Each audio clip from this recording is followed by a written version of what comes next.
ఎప్పుడూ చూడనటువంటి కొండపల్లి బొమ్మలు తయారీ మన ఛానల్లో చూడండి. అందరికీ నమస్తే అండి. నా పేరు దోరా శివప్రసాద్, ఫ్రీడమ్ ఫైటర్, ఏలూరు జిల్లా ఇన్ఛార్జి నుండి.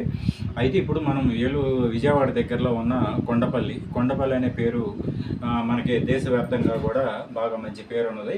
ఇక్కడికి ఫేమస్ ఏంటంటే ఈ ఊరికి పేరు రావడానికి గల కారణం కొండపల్లి బొమ్మలండి. దేశ విదేశాల్లో కూడా మంచి బొమ్మలు పేర్లు కూడా దీంతో బాగా ప్రసిద్ధిగాంచింది ఈ ప్రదేశం. అయితే ఇక్కడ ఒకరి ఇంట్లో ఉన్నామండి. ఇక్కడ సత్యనారాయణ గారు, అక్కడ లలిత గారు అని ఒక ఆవిడ ఉన్నారు. ఈ ఫ్యామిలీ దీని మీదే, కుటుంబం మీదే ఈ బొమ్మలు చెక్కుతూ కూడా బొమ్మలు డ్రాయింగ్ వేస్తూ బొమ్మలు చూడండి. ఇక్కడ మనం విజయవాడ పక్కన కొండపల్లి ప్రాంతంలో ఉన్నాము. ఇక్కడ కొండపల్లి అనే పేరు దేని గురించి వచ్చింది, ఎలా వచ్చింది అనేది ఒకసారి వీరి మాటల్లోనే తెలుసుకుందాం.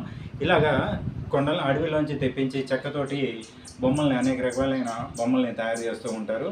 ఈ కొండపల్లి ప్రాంతంలో ఇక్కడ సత్యనారాయణ గారి ఫ్యామిలీ ఉంది. ఆ ఫ్యామిలీకి సంబంధించి వాళ్ళు ఏ విధంగా దీని మీద జీవనోపాధి పొందుతున్నారు అనేది వారి మాటల్లోనే విందామండి. నమస్తే అమ్మ, మీ పేరు చెప్పండి. మీరు ఎక్కడి నుంచి ఉన్నారు, ఎంతకాలం నుంచి ఇక్కడ ఉంటున్నారు, మీరు దీని మీద ఏ విధమైన జీవనోపాధి పొందుతున్నారు, మీకు ఏ విధమైన రాయితీలు కావాల్సి ఉంది, గవర్నమెంట్ నుంచి ఇంకేం కావాలనుకుంటున్నారు అనేది. కొండపల్లి అండి, నా పేరు లలిత కుమారి అండి. మాది కొండపల్లి. నేను ఇందులోనే మా నాన్నగారు మా అమ్మగారు ఇదే పని. మేము ఇందులోనే పుట్టి పెరిగాము. ఇది కొండపల్లి బొమ్మలు తెల్ల పొనికి అనే కొయ్య బొమ్మలు అనమాట. ఇవి అంతా చేతితో తయారు చేస్తాం, మిషన్తో ఉండదు. పెయింటింగ్ కూడా hand painting, hand made. Kondapalli toys అంటే హ్యాండ్ మేడ్. మేము ఇందులోనే ఇదే అండి మా జీవనోపాధి, వేరే లేదు. మా భర్త తయారు చేస్తారు, నేను పెయింటింగ్ చేస్తాను. అట్లా మా బొమ్మల కుటుంబాలన్నీ అంతే చేస్తాము.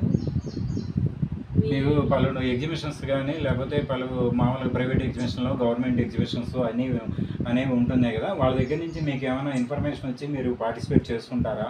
చేస్తామండి. మేము ఇంట్లో తయారు చేసుకునే స్టాక్ పెట్టుకుంటామండి. అనిపించినప్పుడేమో షాపుల్లో ఇస్తాము. స్టాక్ పెట్టుకొని ఎగ్జిబిషన్స్ వస్తాయండి మాకు.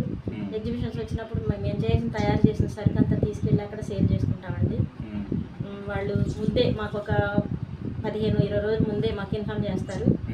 వెళ్తాము, అక్కడ సేల్స్ అన్నీ బాగానే ఉంటున్నాయి. ఇంటికి వచ్చి లేపాక్షికి సప్లై ఇస్తామండి. ఇట్లా హోల్సేల్గా ఎవరైనా మేము ఇట్లా ఎగ్జిబిషన్స్కి వెళ్ళినప్పుడు అక్కడ కస్టమర్లు వస్తారు కదా, ఆ కస్టమర్లు రావడంతో మాకు ఇట్లా కొన్ని బొమ్మలు కావాలి, 100 పీసులు కావాలి, మాకు ఇవ్వగలరంటే అయ్యో మేము తయారు చేసేవాళ్ళం అండి మీకని మేము తయారు చేసి అట్లా హోల్సేల్గా ఇస్తున్నాము. ఇప్పుడు వైజాగ్ ఎగ్జిబిషన్కి వెళ్తున్నాము, హైదరాబాద్ వెళ్తున్నాము. అక్కడ మా కస్టమర్లు పరిచయం అవుతారు కదా, విజిటింగ్ కార్డ్స్ అవన్నీ ఇస్తారు. అట్లా ప్రతి సంవత్సరం వెళ్తాం కదా, మాకు ఆర్డర్లు వస్తున్నాయి, వాళ్ళకి తయారు చేసి ఇస్తాం. ఇప్పుడు వైజాగ్ ఉందనుకోండి, ఇక్కడ కొండపల్లి నుంచి బస్కి ఇచ్చేస్తాం. హైదరాబాద్ కూడా అంతే, బస్కి ఇచ్చేస్తాం. అసలు ఇందులో ఇదే అండి, చిన్నప్పటి నుంచి ఇదేనండి. అమ్మ నాన్న చేసేవారు, మేము చూసి అమ్మ నాన్న చేస్తుంటే చూసి మా పెళ్ళైన తర్వాత మా హస్బెండ్ ఆయన ఇంట్రెస్ట్తో ఈ పని నేర్చుకుని ఆయన కూడా ఇందులో సెటిల్ అయిపోయారు. ఇదే మా జీవనోపాధి. మాకు 3 పిల్లలండి. మా 3 పిల్లల్ని నేను గతంలో చిన్నప్పుడు, నా చిన్నతనంలో మాకు తినడానికి కూడా జరిగేది కాదు. ఒక్కోసారి స్కూల్కి వెళ్ళి భోజనం కూడా ఉండేది కదండి మాకు. నేను అలా ఇంటికి వచ్చేసేసి మళ్ళీ ఇంటికి దగ్గర భోజనం లేకపోతే మళ్ళీ నడిచి అట్లాగే స్కూల్కి వెళ్ళిపోయేదాన్ని. అట్లా మా పిల్లలు ఆ బాధ పడకూడదని, అప్పుడు ఆ రోజుల్లో పరిస్థితులు అలాంటివి. ఎందుకంటే ఇంత పబ్లిసిటీ లేదు, ఇప్పుడు పబ్లిసిటీ బాగుంది. మా పిల్లలు అలా నాకు చదువు లేని బాధ నాలో ఇప్పటికీ చాలా బాధగా ఉంది. అందుకని మా పిల్లలు మాత్రం మేము కష్టపడి రాత్రి మగళ్ళు కష్టపడి మా భార్య భర్తలు ఇద్దరం బాగా చదివించుకున్నామండి. చదివించాము. వాళ్ళు చదువుకున్నా కూడా ఈ కొండపల్లి బొమ్మలు పెయింటింగ్ చేస్తారండి. ఈ రోజు వరకు నాకు అర్జెంట్ పని అయితే వాళ్ళు పెళ్ళిళ్ళైనా కూడా పంపిస్తాను. అమ్మ అర్జెంట్ పని అంటే చేసిస్తారు. పెళ్ళిళ్ళు అయిపోయినాయండి. 3 పిల్లలకి పెయింటింగ్ వచ్చండి. ఇప్పుడు పాప విజయవాడలో ఉంది, అర్జెంట్ వర్క్ అంటే అమ్మ పంపి చేస్తానంటది. ఎందుకంటే మన వృత్తి, మన కొండపల్లి బొమ్మలు మాతోనే అంతరించిపోకూడదు, మా పిల్లలకు కూడా రావాలి.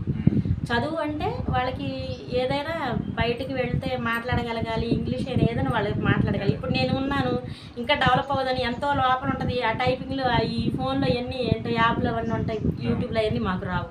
అది మా పిల్లల పడకూడదు ఆ బాధని. వాళ్ళకి ఆ పెయింటింగ్ మొత్తం వచ్చండి.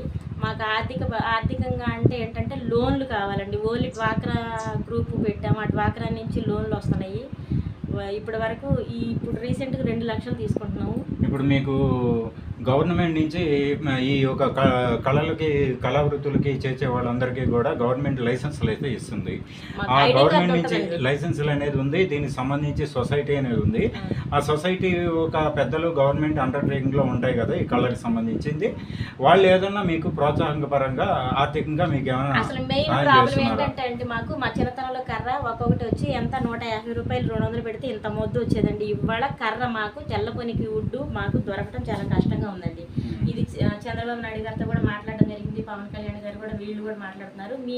మాకేంటంటే ఈ కర్ర వుడ్డు టింబర్ డిపో లాగా పెట్టి సబ్సిడీగా మాకు ఇస్తే మాకు బాగుంటుంది. కర్రే ఇబ్బంది అవుతుంది. ఇక్కడ అసలు మా ఫారెస్ట్లో లేదు, అదర్ ఫారెస్ట్ నుంచి వస్తుంది.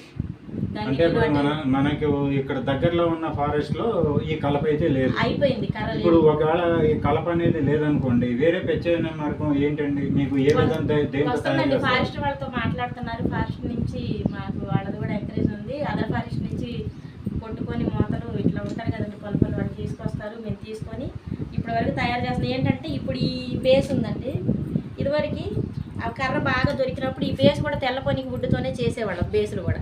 ఇప్పుడు ఆ తెల్లపొని కర్ర అరుదుగా కొంచెం కొరతగా ఉంది కాబట్టి మాకు ఇది ప్లైవుడ్ అని ఉంటుందండి, అది తెచ్చి బేసులు తయారు చేస్తున్నారు. ఇప్పటికే మార్పులు జరిగినాయి. అదే ఇప్పుడు అదే తెల్లపొని కర్ర ఉందనుకోండి, ఇది వాడే పని ఉండదు మాకు. ఆ బేస్ కూడా అదే తయారు చేస్తాం. ఇప్పుడు ఈ బొమ్మ ఇప్పుడు పైన తయారు చేశారు, ఇది వరకు చెక్క అండి ఇది. తెల్లపొనికి ఇప్పుడు ఇది కూడా కింద ఉన్న మనిషి బొమ్మ కూడా తెల్లపొనికేనండి. ఆ చెక్కేనండి, మొత్తం చెక్క చేత్తోనే తయారు చేయాలండి. కొండపల్లి బొమ్మ అంటే హ్యాండ్ మేడ్. పట్టుకోండి.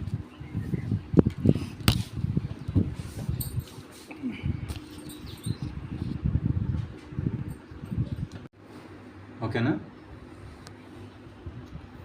చూడండి, ఇప్పుడు ఇలాగా చెక్క ఆ విధంగా ఉంటుంది. దాన్ని కళారూపకంగా మీకు అనేక రకాలుగా ఇప్పుడు ఒక రాజుగారి బొమ్మను తయారు చేస్తున్నారు మేడం గారు.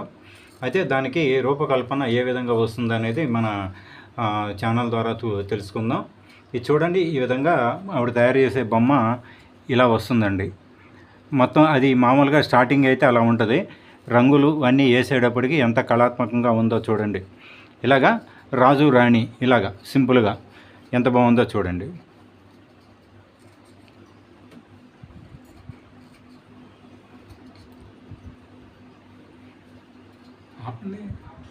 మా హస్బెండ్కి ఒక 2000 ఇచ్చారు.